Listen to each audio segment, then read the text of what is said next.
Welcome to the James Rice Show, a humorous, entertaining, and sometimes thought-provoking look at teaching and studying abroad. Join the conversation as James guides you through his experiences and provides insights into how to improve your English and how to improve your teaching of English. And now, here's the man you've been waiting for, James Rice. Coming up on this week's episode, Craig Shim, an intercultural consultant from Australia, who's going to give his reaction to the Cash Cows documentary and discuss some of the issues that international students face living abroad. Plus, the U.S. ESL market continues its decline. All coming up on The James Rice Show.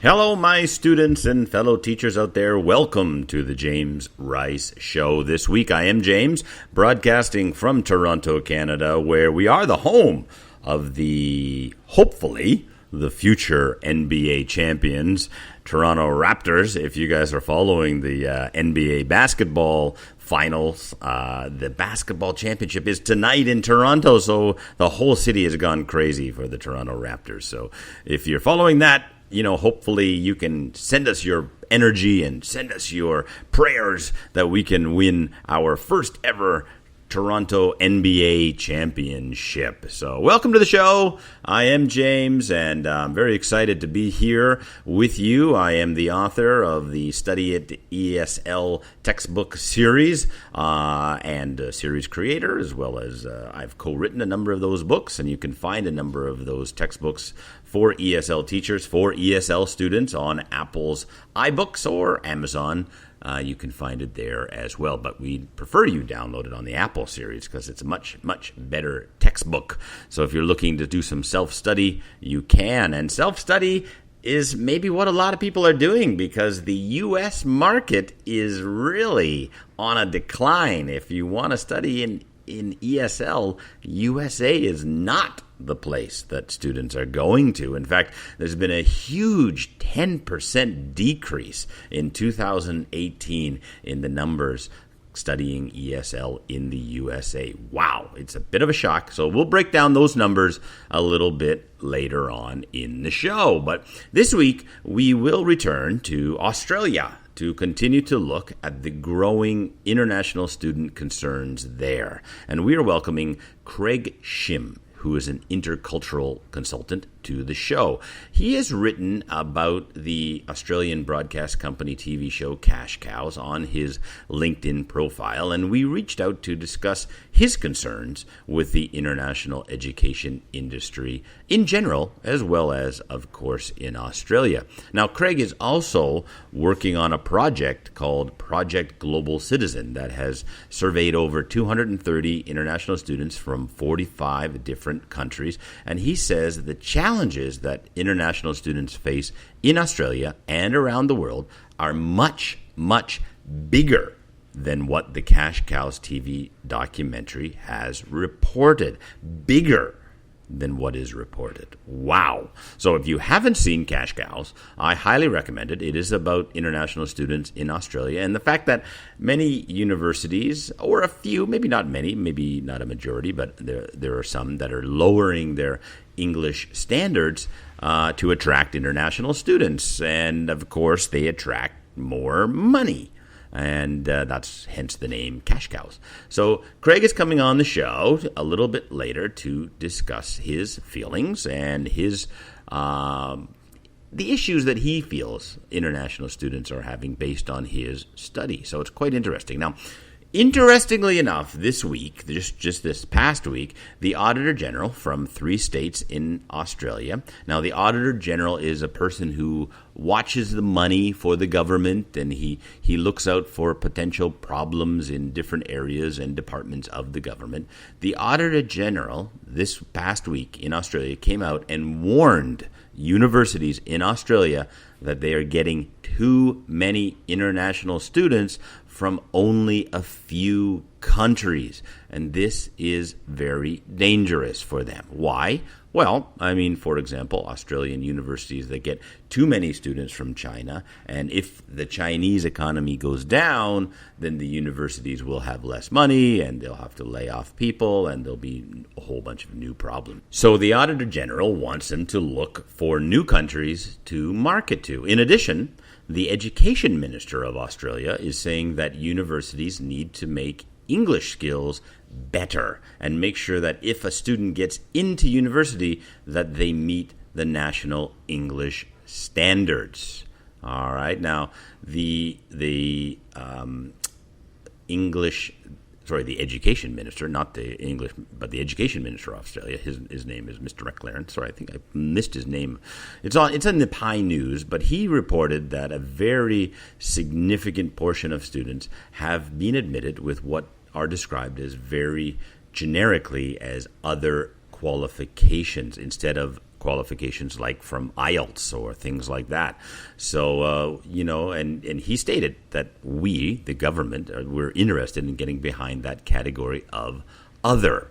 All right. So what does this mean for you, students? All right. Well, English expectations are going to be higher. And we're seeing this around the world, and they're looking for other ways to measure your English, including, of course, using tests like IELTS and TOEFL, but you will need to be better at passing those standardized tests and possibly doing more, such as a portfolio or showing your social media accounts. And you will need to get some experience studying abroad, learning English, learning the culture before deciding to go to college or university in the future. That's really important. I can't stress how important that is. And don't think that this is just an Australian problem, okay? Other countries are going to be watching to see how Australia solves these problems, and they will be adjusting their policies too. So you got to keep studying English. There's no fast and easy route to living abroad. You need to learn English, and you need to learn the education of that culture. Now, if you're going to study abroad in another country where they don't speak English, that's okay. You can study French or Spanish or whatever, of course. But before you go abroad, you got to learn a little bit about that culture and learn a little bit of that language. Now, I always recommend to students that they should go abroad to their country for 1 month, 2 months that they're interested in. Perhaps a summer program or a camp program if they're younger, just to experience the country, just to see if you like it and see if you want to live there and learn about the weather, learn about the culture, learn about how people live. That's all very important. So up next, we're going to welcome Craig Shim to the show and talk about some of the issues that international students face living abroad.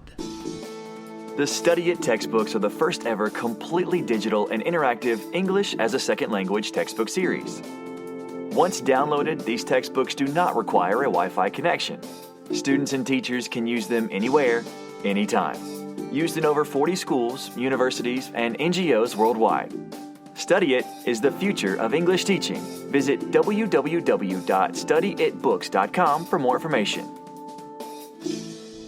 Welcome back to the James Rice Show. I'm very pleased to welcome the director and founder of Alpha Crane, an Australian cross-cultural business and communication skills consultancy. He's also the co-founder of Project Global Citizen, a cultural competency accelerator program for international students. Welcome to the show, Craig. Thank you very much, James. It's a pleasure to be here. Now, what is Project Global Citizen? It's an initiative that deals with international students. So it's really a cultural accelerator program for international students who are coming to Australia. So can you give us some examples of the work that you do with Project Global Citizen? So we deal mainly in the tertiary sector. So, for example, universities, some of the vocational institutions. And what we do is we have a look at, it's really an onboarding program. So we have a look at some of the cultural competency gaps that international students might find themselves in. And we have a look at, where they're from and how they deal with different issues that affect their experience here in Australia. And then we help them to understand how things work in Australia. So that might be, for example, from an academic perspective, how would that student want to adjust their learning style so that they fit in the academic process of Australia, which is all around self-directed learning. It can be in relation to employability. So, for example, a student from Japan who may be very reserved when it comes to a job interview. What is it that an Australian employer is looking for, and what does, for example, working in teams mean in Australia compared to in Japan? And then we also look at other things like personal safety and mental health. So you work directly with the students? Absolutely. The program that we are now developing will be run through universities and other tertiary educations. But the most important part is, of course, having those face-to-face conversations with the students, because as I'm sure that you're aware, James, when it comes to dealing with culture and the way that we handle different situations, sometimes just relying on online training or reading doesn't necessarily make it as personal as what it could be when we have those face-to-face, pretty in-depth conversations. And where are most of the international students from in Australia? So a lot of our international student cohort now in Australia is from Asia. That is certainly our biggest and fastest growing region. So, for example, from China and Northern Asia, we have a lot of students from South Asia. So, for example, India and Nepal. And then outside of Asia, we have a big cohort of students, and again, a growing cohort of international students coming from South America. And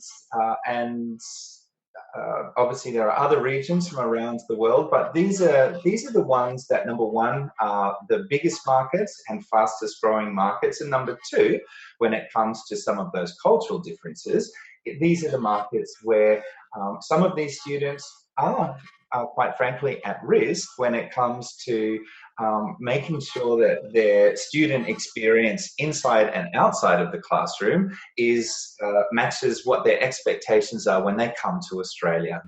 Now, the documentary Cash Cows painted a pretty ugly picture of Australian universities and the lives of international students in some of those Australian universities. Now, I know it's designed to grab headlines and grab ratings and grab viewers, but is it really that bad? Great question. So the documentary, was a bit of an expose on the international education system in Australia, and essentially made some allegations that some universities have been lowering their English standards to make it easier for international students to get in. They also talked about, unscrupulous migration agents that are obviously contracted to bring students into Australia, and that those agents are picking students or recruiting students who are possibly not quite suited to the courses that they are being recruited into. Now, the question as to how widespread is this?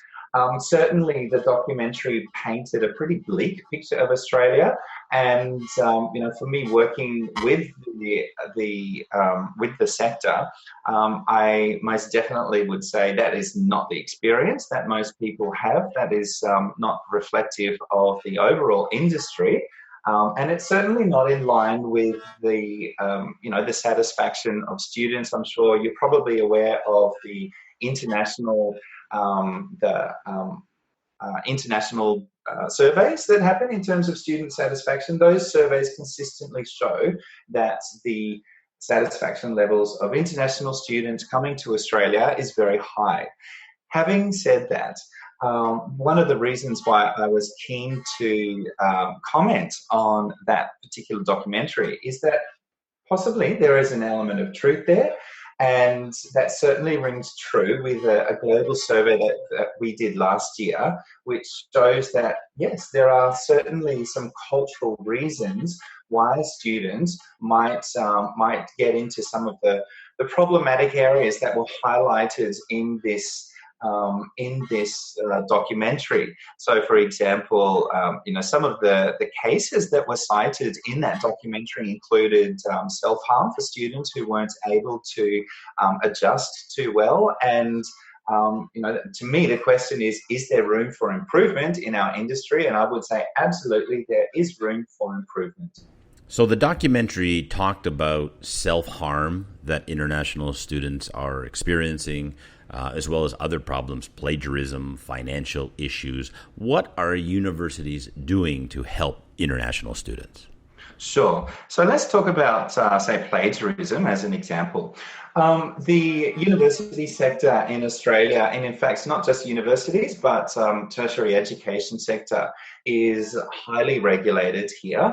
And over the last few years has gone some pretty major transformations to make sure that, say, unscrupulous behaviour of education providers is not easy to get away with. So with plagiarism, does it happen in Australia? Most certainly it does. And for this, I mentioned earlier that global survey that we did last year. Just to clarify, it was a survey of over 200 participants around the world. And so that was mainly international students who were either coming to Australia or who have already arrived in Australia. It also included industry professionals from the education sector. And plagiarism is definitely one of those things that's kept coming up. So does it happen? Yes, it does. But again, what we want to address in Project Global Citizen is the fact that for international students coming to Australia, if they are from a different cultural background where not necessarily plagiarism, but even something as simple, something that we take for granted in Australia, which is following the rules and abiding by those rules and being held accountable to those rules.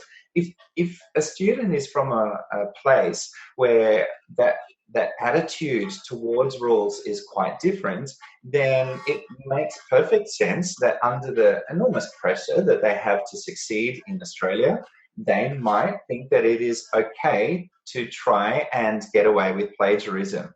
The reality is, in Australia, we do take that very seriously, and for an international student who is caught with plagiarism, they are potentially putting themselves in that situation where they might be deported from Australia and certainly kicked out of the institution, whether it's a university or some other type of institution.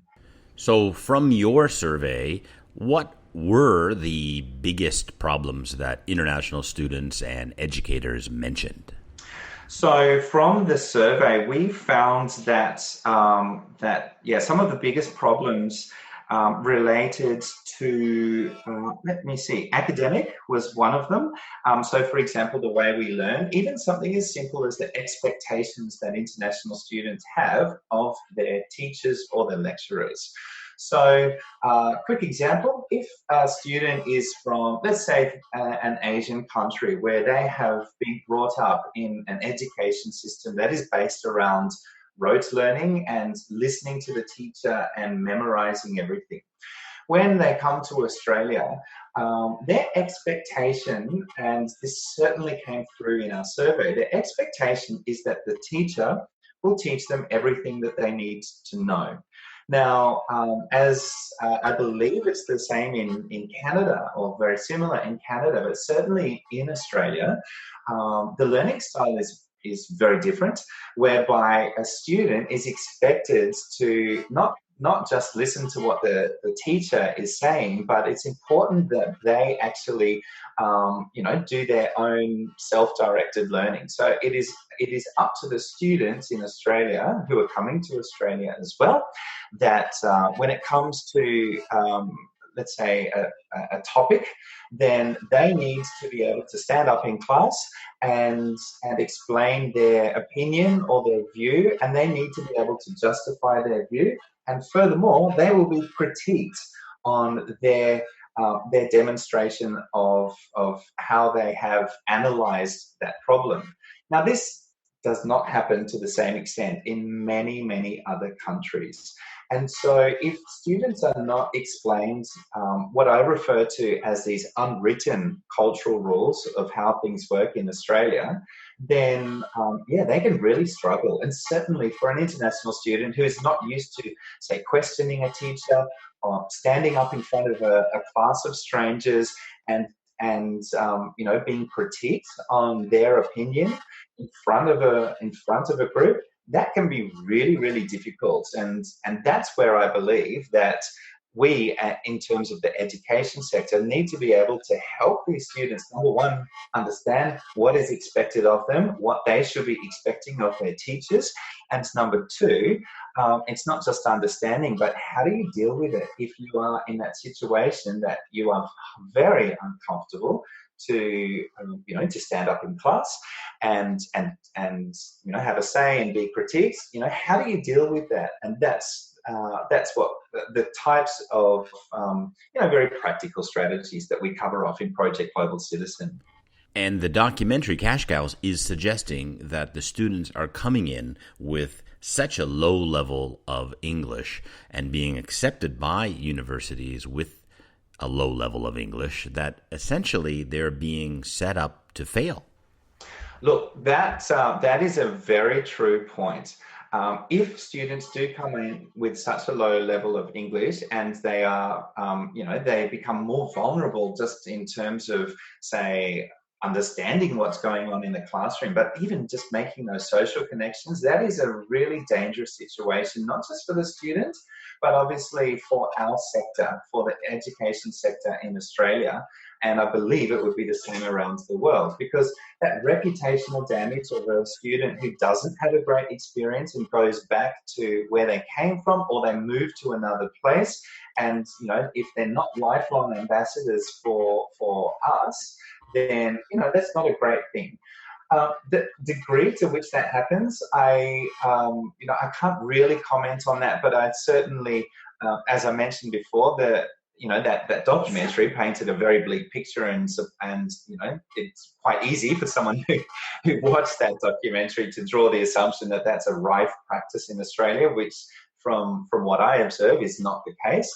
But having said that, when there are, whether it's a university or another institution, if there are institutions that are getting greedy or lazy and they do just recruit and it becomes a numbers game for them in terms of their recruitment strategies, then I think that they should be called out on that, because we can't afford to lose everything that we have built up over the past decade in particular, in regards to our reputation as a great place for international study.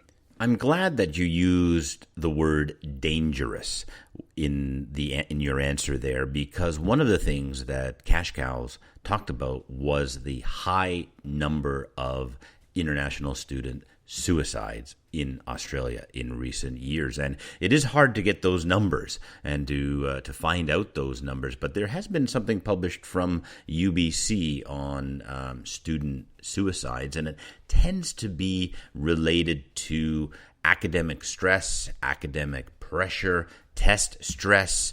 And I'm glad that you used the word dangerous, because I think that's a very important word. Yeah, I agree with your analysis of that situation. Certainly, there have been studies that have been published very recently in Australia in terms of the ratio of suicide amongst international students in comparison to domestic students, and it is higher. And self-harm, we should mention. Absolutely, yeah, self-harm. I mean, the numbers are low, but again, if you look at that ratio, comparing self-harm from international students to domestic students, it is higher in international students, and I believe that is a reflection of the pressures that international students are under. And there are plenty of cultural reasons for that. Could I share an example with you? Absolutely. Great, thanks. So here's an example. There was a Chinese student who had come to Australia. Now, a lot of people in Australia might assume that all international students, because they're paying such high rates to study in Australia, that they are wealthy, that they're from a wealthy background, and hence the name of that documentary, which was called Cash Cows. But this particular student from China wasn't from a wealthy background. He was the first of his family ever to get a university education. And so the family really saved up for him to send him, I should say, out to Australia. When he arrived here, he had every intention of making friends in Australia and doing well. In fact, where he had come from, he'd done very well in his studies. That's why he was able to get to Australia.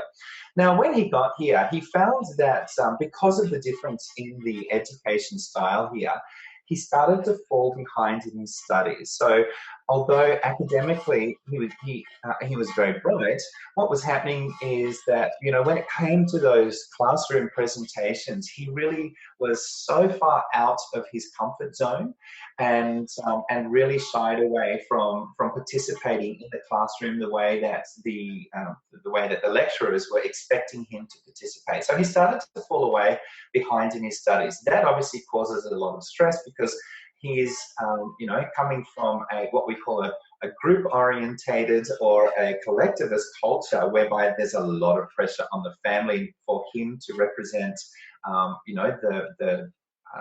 their family. There was a lot of pressure for him to do well.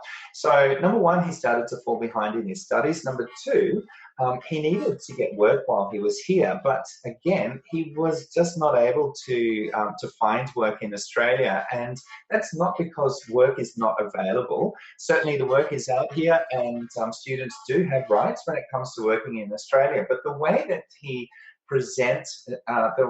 presented himself to potential employers was culturally perfect for where he came from. But in Australia, he was being perceived as someone who wasn't very assertive and didn't show a lot of self-initiative. Again, that is highly culturally influenced the way that we assess people's suitability for employment. And the third thing is that although he wanted to make friends in Australia, he found it very difficult to, number one, introduce himself to strangers, to Australians, and therefore, after a while, he started to become quite isolated. The combination of these three things and that enormous pressure on that student meant that he did end up in a situation of self-harm. He eventually returned back to China, but he's not what I would refer to as a lifelong ambassador of Australia. And in some respects, he was lucky that he did survive. But I think that as an industry, there is so much more that we can do, and fairly simple steps that we can do to make sure that students like this Chinese young man, before they arrive in Australia, they've got some expectations of some of those unwritten cultural rules in Australia, so that when they get here, they do have that support to make sure that they don't fall into, say, social isolation, that they're integrated well into the local society, that they do well in the classroom, and that they can find those jobs that are available to them. I mean, you say there are simple steps, but I see many, many universities, colleges, high schools. I mean, they're really struggling with this issue. Yeah, that is certainly where we see things in Australia as well. The reason that I said that it's simple is that, there are very practical strategies that as educators and as even, say, student support services can do that can help these international students contextualize the cultural the cultural mindset of Australians when it comes to the teacher telling you that you need to participate in class, or whether it's in employment or safety. So there are some very practical things to do. Having said that, in Australia, I'm not sure what it's like in Canada, but in Australia, there are a lot of student support services, whether it's the orientation programs for when students first arrive, whether it's the counselling services that are available, or whether it's the job readiness services. So there's a lot out there, but quite interestingly, from our observation, there are still a lot of students who are either not accessing those services, or when they do access those services, they don't really understand what the advice is that is being given to them, because what they're hearing is advice, but using their own cultural frameworks to understand that advice. A quick example might be a lecturer who says to the students, "My door is always open. If you need help, come and see me." So from the Australian teachers or lecturers perspective, that makes sense. I've put the invitation out there. Students are expected to do their own self-learning. If they have any problems, they will come and ask me. Now, from a student's perspective, if you're, again, from one of those cultures where there's a very high emphasis on status and respect for people in authority, even though the lecturer says, "My door is open," are they likely to really go and ask the lecturer and have a one-on-one discussion with them and effectively admit that they are struggling? Probably not. There are many cases of international students who don't access those services because, for example, in Asian cultures, that fear of losing face or fear of losing face for the lecturer, in other words, implying that the lecturer hasn't done a good job, it's such an important part in those cultures, and it's just not so important to the same degree in Australia. And so conversely, a practical example of what the lecturer might do better is not just to say, "My door is always open," but actually explain to the students, if your cultural background is this, then you may be reluctant to come and see me. But let me explain to you from an Australian perspective why it is so important for you to come and seek my help if you need it. So something as simple as that is, I believe, achievable from educators, from student support services, and a whole lot of people in our industry. I think one of the issues is the disconnect between the international support services and the educators. I think that the educators struggle with having local students in their class along with international students in their class. And there is a disconnect there and a problem there for and with the educators. Yes, it's interesting. I ran a training program, an intercultural training program a while ago for educators and very senior educators, I might add. And they, I was actually quite surprised at their attitudes towards any kind of cultural awareness training. So I always emphasize in the programs that I run, and certainly it's the same for the programs that I'm working with my colleagues in Project Global Citizen, that rather than having a blanket approach to dealing with students, it is really important to, number one, be aware of some of those cultural differences, and number two, how might you adjust your, say, communication styles so that what you're saying to the student, what you're explaining to the student, they can actually contextualize and understand what they're saying. Now, what happened is that in this conversation that I had with these educators, they some of them, I should say, vehemently disagreed. They said, "No, we should treat everyone the same." And, to me, that's what I refer to quite often as the kind of the Oprah Winfrey approach to cultural intelligence, which is to assume that, you just be nice to people, just treat them with respect, and everything will be fine. Don't focus on the differences, just focus on the similarities. So from an intercultural perspective, that's quite a naive approach. Yes, there are absolutely similarities, but if you ignore these differences, that doesn't help you, and it doesn't help the student when they are faced with that situation of, oh, hang on, I'm starting to fall behind in my studies. Yes, the lecturer said the door is open for me to come and see them if I need help, but by golly, I'm not going to do that because I don't think that was a genuine offer from them, and I'm just too fearful to go and accept that help. So yeah, in terms of what you mentioned about educators, yes, there is a disconnect, and sometimes I feel that there isn't enough cultural intelligence, and educators don't always have the kind of practical advice in terms of how to deal with some of these risks that students face. Now, I know in Canada, one university that tied the funding of each department to how well international students were doing in that department. So international recruitment, international sales, and international achievement. And I think that worked very, very well. Interesting point, because in Australia, the problem, so we don't really have a problem in terms of student recruitment. We do quite well, but where the big problem for the education industry here is retention, because what we find is that students have been promised one thing, but when they get here, for some students, not for all students, but for some students, they find, well, what we really wanted to get in Australia was to meet more Australian students.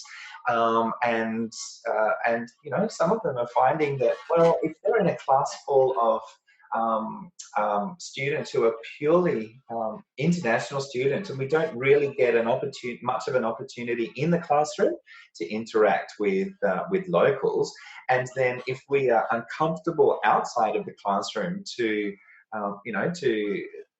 I suppose engage with local people, and we don't feel welcomed, or and that's a perception. But if we don't feel that we are welcomed into, say, local sporting groups or social clubs, then that's not really what I came for. So, to me, the Australian education system does look closely at retention. That is a pain point, and what they don't do, though, sometimes is, taking into account there are some really deep-rooted cultural challenges that need to be addressed here. And that's why we're pitching at the moment, obviously, to different institutions from a risk management perspective to say that, hey, if you address these cultural problems, and no one seems to be doing it in a big way in Australia.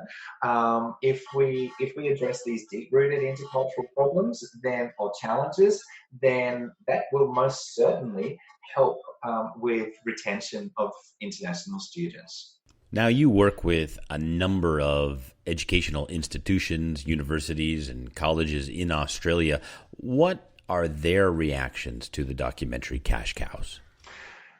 Look, there is certainly, from at a public level, as an industry, there have been comments that have come out and said, number one, this is not true for our particular institution, and number two, as an industry, we feel that that paints an unrealistic and quite a biased, one-sided view of their education industry. So. That's kind of the general reaction. Having said that, as I mentioned earlier, if there are cases where the welfare and the welfare of international students are put at risk, then I am all for shining a light on those particular institutions or those particular practices that could be improved. And secondly, from my private conversations with a number of people in the sector, they've said, you know what, it's actually not so surprising to us that the those commercial pressures that institutions have to get to recruit and to retain international students. It's not surprising that along with that there are some practices that are not really in line with what we stand for. So, there's people were, number one, upset, but secondly, to an extent, not surprised to hear these issues arising. Obviously, the universities have been stung by this documentary. And I guess my question is, do you think that this documentary will affect change in the universities, or will it affect more of a marketing strategy to overcome the negative perception in the media and around the world that maybe people have from the documentary? So in terms of change, in fact, as I mentioned earlier, there's been some very significant policy changes over the last few years that have really clamped down on making sure that whether it is recruitment or whether it is the delivery of services, that is all up to scratch. So we are now much more heavily regulated as an industry than we were not so long ago. So that's change that has already happened. In terms of this particular documentary and the timing of it, yes, I believe that there will be further reviews internally. In fact, within 24 hours of that particular documentary going to air, some of the universities have already come out and said that they will be doing external reviews.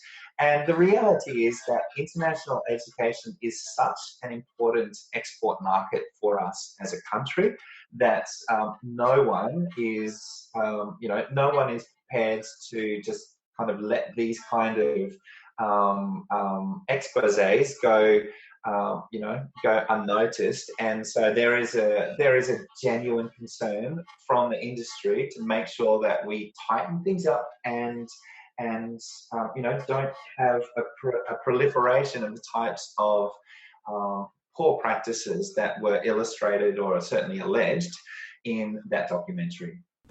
Thank you so much for sharing some of your insights and valuable information about what is happening in Australia and the universities.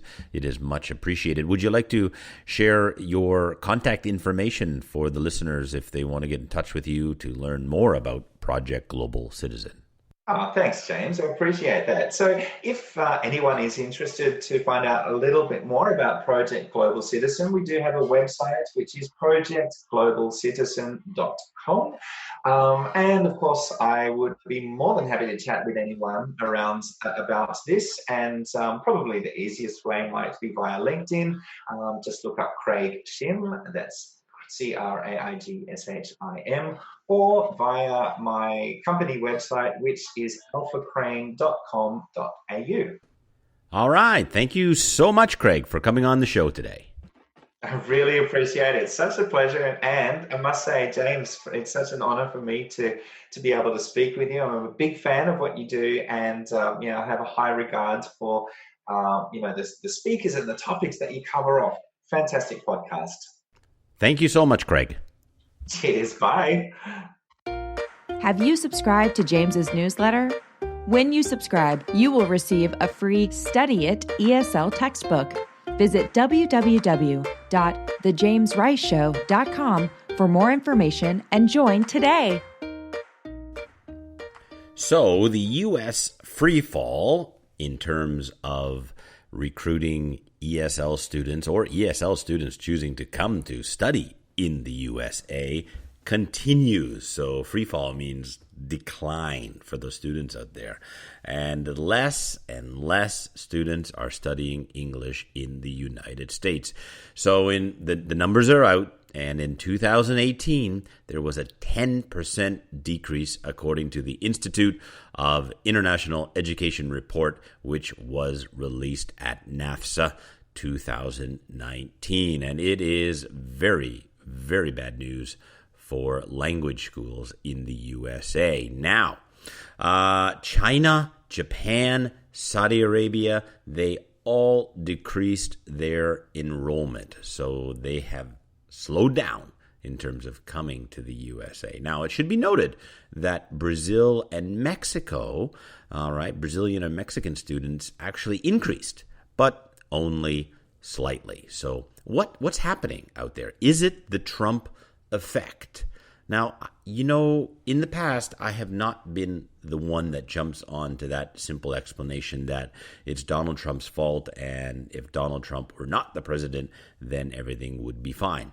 I think the issue goes much, much deeper. And in effect, it goes to the work visas and the fact that other countries are making it easier to get into their countries. It is easier to get a work permit to get into their countries. It is easier to study abroad in many, many different countries. And let's face it, it's global competition and tuition fees. Tuition fees are cheaper in Canada. Tuition fees are cheaper in Australia, two countries where we're seeing a rise in international students. And also, honestly, the U.S. needs to be more clear with their immigration policies, and the battle and the war that's going on with Trump and the immigration policy situation there is obviously having an effect as well. So is it a Trump effect or is it an immigration policy effect? There needs to be change. I think the world recognizes that there's going to be